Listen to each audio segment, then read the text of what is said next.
I once lived in a monastery where the bell rang every morning before sunrise. It was not loud, and it was not urgent.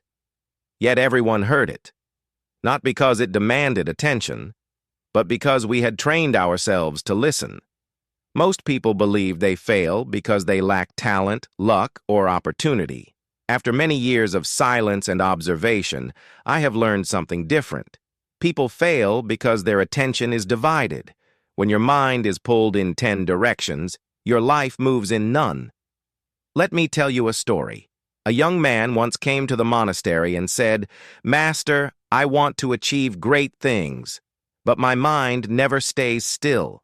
I asked him to pour water into a cup, but I shook his arm while he poured. The water spilled everywhere. I said, "The cup is not broken. The hand is restless." Distraction is not the world's fault. It is the movement of the mind. To achieve anything without distraction, you must first understand this truth. Your attention is your life. Where you place it each day is where your future quietly grows. In the monastery, we did not multitask. When we swept the floor, we only swept. When we ate, we only ate. Not because we were slow, but because we were complete. Completeness creates speed over time.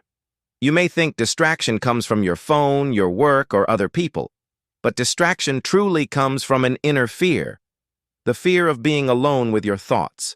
So the mind seeks noise. Here is the first lesson I learned.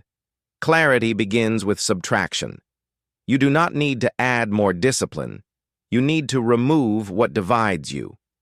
Each morning, ask yourself one simple question. What is the one thing that deserves my full attention today?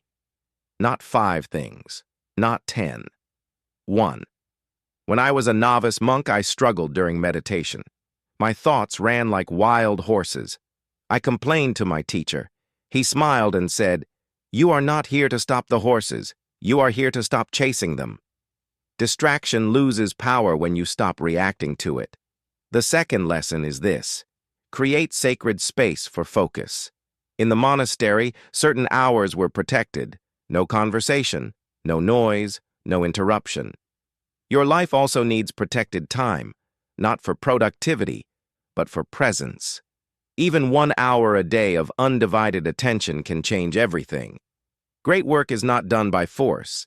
It is done by devotion. The third lesson may surprise you. Slow down to go deeper. A distracted mind rushes. A focused mind settles. When you slow your actions, your awareness sharpens.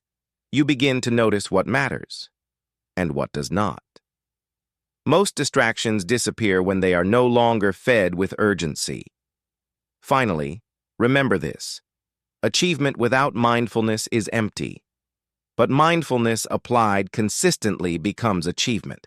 You do not need to escape the world to live with focus. You only need to stop letting the world pull you away from yourself. So today, choose one task, one goal, one moment. Give it your full presence. If you can master your attention, you can achieve anything, quietly, steadily, and completely.